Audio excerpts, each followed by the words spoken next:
하나님께서 오늘 우리에게 주시는 말씀은 마태복음 13장 31절에서 43절까지 말씀입니다. 마태복음 13장 31절부터 43절까지 말씀, 우리 한 절씩 교독하도록 하겠습니다.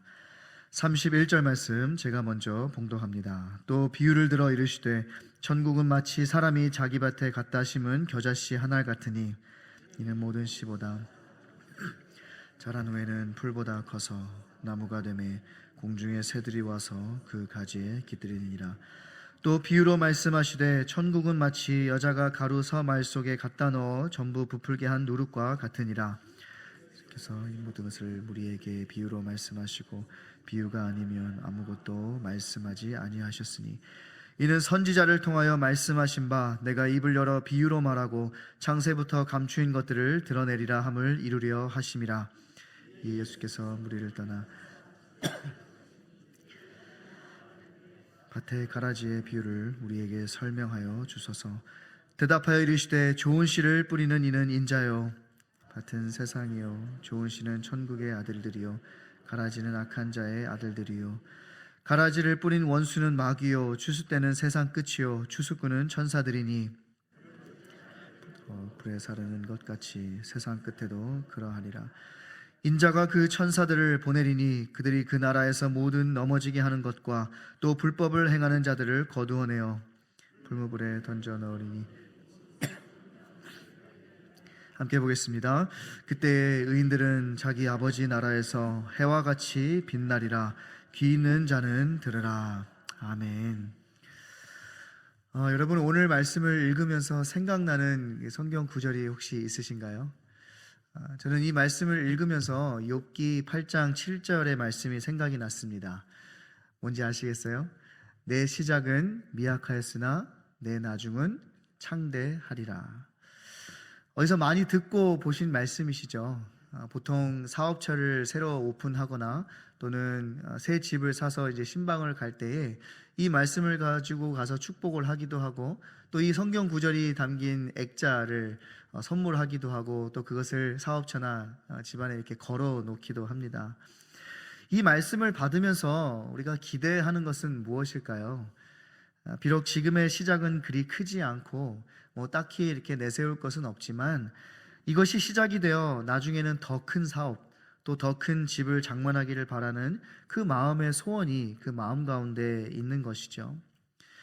물론 이 말씀을 번영신학적으로만 우리가 해석을 한다고 하면 건강한 해석이 될 수는 없겠지만 하나님 나라의 관점에서 이 말씀을 우리가 해석을 한다면 이것은 단순한 성공을 넘어서서 하나님의 영광을 드러내기 원하시는 그 하나님의 마음이 담겨져 있음을 우리가 이 말씀 속에서 보게 됩니다. 오늘 우리가 읽은 본문에서는 하늘나라 비유에 대해서 계속해서 말씀해 주고 있는데요. 이 세 가지 비유에 대해서 말씀을 합니다. 겨자씨의 비유, 누룩의 비유, 그리고 가라지의 비유입니다. 먼저 겨자씨를 우리가 한번 좀 살펴보겠는데요. 여러분, 겨자씨를 본 적이 있으신가요? 그것을 본 분들은 아시겠지만 이것을 씨라고 말하기에는 아주 작은 모습을 가지고 있습니다. 이 겨자씨는 비록 작지만 맵고 향기로워서 주로 양념과 약재로 쓰입니다. 그리고 이 작은 겨자씨가 음식에 사용이 되면서 그 음식의 맛을 변화시키기도 하고 또 약재로 쓰이게 되면서 병을 치료하기도 합니다. 이 작지만 큰 영향을 끼친다라는 것이죠. 그런데 32절 말씀에 보면 이렇게 작은 씨가 뿌려져 자라게 되면 풀보다 커서 나무가 되고 또 새들이 와서 그 가지에 깃들일 정도가 될 만큼 자란다라는 것이에요. 또 33절에서 말씀하고 있는 누룩도 마찬가지입니다. 이 누룩은 빵이나 또 술을 발효시키는 발효제입니다. 이 당시 이스라엘 사람들은 이 쌀보다는 밀과 보리떡을 먹었는데요. 이 밀과 보리떡은 반드시 발효시켜야 맛도 좋고 또 먹기도 편합니다. 이 발효를 시키지 않고 먹게 되면 맛도 없을 뿐만이 아니라 그것이 이제 쉽게 부셔져서 먹기도 매우 불편해집니다. 그래서 유대인들은 이 누룩이 없는 빵을 먹는 무교절을 빼고는 항상 누룩을 넣어서 만들어 먹었어요. 그러나 이 누룩은 반죽 속에 들어가면 보이지도 않습니다. 근데 33절의 말씀을 좀 더 자세히 보게 되면 누룩은 이 반죽을 부풀게 하는 작은 발효 덩어리이고, 이 가루 서말은 많은 양의 밀가루를 뜻하는데요.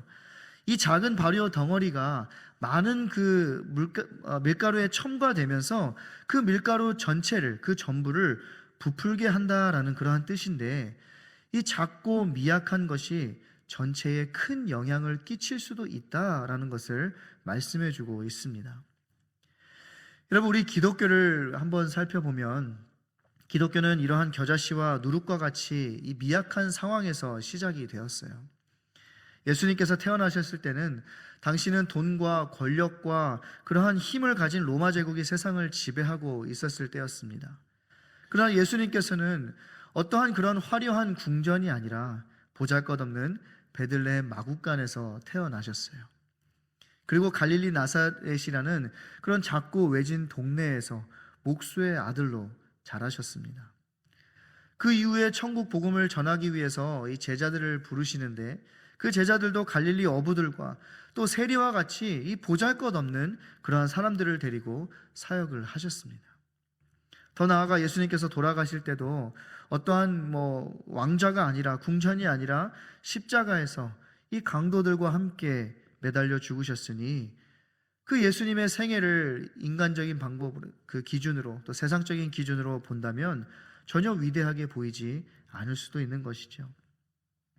그러나 이렇게 보잘것없이 시작된 그 기독교가, 그 역사가 이제는 전 세계에서 가장 많은 인구를 가진 종교가 되었다라는 그러한 사실을 볼 때에, 또 많은 사람들이 이 복음을 듣고 예수 그리스도의 그 십자가에 깃들게 됨을 통해 이 작은 겨자씨가 자라 나무가 되어 많은 새들이 그곳에 깃들이게 될 것이다 라는 이 겨자씨의 비유의 말씀이 성취되었고, 또 계속해서 성취되어 가고 있음을 보게 되는 것입니다. 로마라는 강대국 한복판에 뿌려진 그 작은 누룩 덩어리와 같은 복음이 부풀어서 온 세계에 영향을 끼치게 되었던 것이죠. 여러분, 이러한 역사는요, 성경 곳곳에서도 찾아볼 수 있습니다. 나는 스스로 작은 자다라고 했던 그 기드온이 숨어서, 포도주 틀에서 숨어서 밀타작을 하고 있을 때 하나님께서는 그에게 찾아오셔서 큰 용사여 라고 말씀하시며 그를 들어 사용하셔서 미디안을 치셨습니다. 생선 2마리와 보리떡 5개를 가진 그 어린아이의 작은 그 도시락을 사용하셔서 5,000명을 먹이고도 남는 오병이어의 기적을 일으키셨어요. 에스더라는 연약한 한 여인을 사용하셔서 이스라엘 온 민족을 구원하셨습니다. 여러분이 잘 아시는 성 어거스틴이라는 사람이 있습니다. 그는 초대교회 역사상 가장 위대한 철학자요 또 목회자로 알려져 있습니다. 근데 그의 시작이 처음부터 그랬던 것은 아니었어요. 어릴 적 그는 철학에 빠져서 이 기독교 신앙을 거부했습니다. 그래서 그의 어머니 모니카는 이 자신의 아들 이 성 어거스틴이 이 복음을 받아들이고 그 신앙을 얻기를 바라는 마음으로 너무나도 간절히 그를 위해서 기도했어요.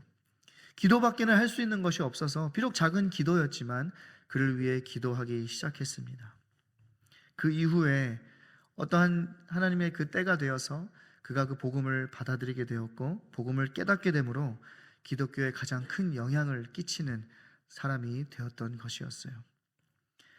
사랑하는 성도 여러분, 우리가 볼 때 보잘것없고 작은 것이라 할지라도 그것이 하나님의 손에 붙들리게 되면 하나님께서는 그것을 통해 위대한 역사를 이루실 줄로 믿습니다. 그렇다면 지금 여러분 손에 있는 겨자씨는 무엇이고 누룩은 무엇입니까? 매일 새벽을 깨우며 가족을 위해 흘리는 눈물, 교회를 위한 기도, 또한 교회 식당에서, 주차장에서, 교육부에서, 또 교회 곳곳 이곳저곳에서 섬겨지는 그러한 섬김들, 누구 하나 알아주지 않는 것 같은 그러한 일들, 돈 되는 일도 아닌 일들, 아무리 노력해도 변하지 않는 것 같은 아이들, 이러한 모습을 보면서 내가 이런 거 한다고 뭐가 달라지겠어? 기도한다고 상황이 바뀌겠어? 내가 요거 하나 한다고 얼마나 큰 도움이 되겠어? 라는 생각을 가지고 있지는 않으신가요? 오늘 주님은 말씀하세요. 겨자씨는 반드시 자란다. 누룩은 반드시 퍼진다.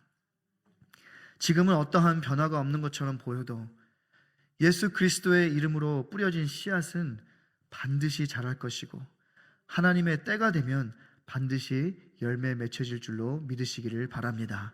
지금은 응답되지 않는 것 같은 기도 제목들도 하나님의 때에 하나님의 방법 안에서 반드시 응답될 줄로 믿으시기를 바랍니다. 여러분, 저는 이것을 확신해요. 목사여서 그냥 여러분에게 좋은 말을 해드리기 위해서가 아니라 제 경험을 통해서 하나님께서는 우리의 기도가 헛되게 하지 않는다라는 사실, 아니 내가 기도한 것보다 더 크게 응답하시는 하나님이심을 저는 확신합니다. 우리가 이러한 확신을 가질 수 있는 그 근거는요, 우리가 예수 그리스도의 이름으로 기도합니다 라고 기도했기 때문이에요. 내 기도가 능력이 있어서가 아니라 너희가 내 이름으로 무엇을 구하든지 내가 행할 것이다 라고 주님께서 약속하셨기 때문입니다. 그러므로 비록 나 하나는 미약해 보일 수 있으나 내 기도와 섬김이 겨자씨와 또 누룩과 같은 그러한 것이라 할지라도 우리가 그 작은 것 하나라도 함께 마음을 모아 주님을 바라보고 우리가 함께 꿈꾸고 함께 섬기고 함께 말씀과 기도 안에서 앞서 행하신 주님 따라갈 때에 누룩 덩어리가 한 덩어리가 밀가루 전부를 부풀게 하는 것처럼 우리 한 사람 한 사람을 통해 하나님께서는 우리 교회 가운데, 뉴욕 땅 가운데, 이 세상 가운데 위대한 일을 하실 줄로 믿습니다. 그런데 여기서 한 가지 우리가 기억했으면 좋겠는 것이 하나 있어요. 누룩 한 덩어리가 이 밀가루 전체를 부풀게 하는 것처럼 나 한 사람이 교회에 끼치는 영향이 클 수 있다라는 사실입니다. 나의 말 한마디가, 내 행동 하나가 교회를 살리기도 하고 세울 수도 있다라는 사실이에요. 반대로 말하면 교회를 흔들고 어렵게 만들 수도 있다라는 사실이죠. 그러므로 여러분의 작은 섬김을 통해 우리 교회 안에 사랑이 부풀어나기를 바랍니다. 여러분의 사소한 말과 행동을 통해 기쁨과 감사와 웃음의 소리가 부풀어나기를 바랍니다. 그리고 무엇보다 여러분의 삶을 통해 그 복음의 역사가 부풀어나기를 간절히 소원합니다.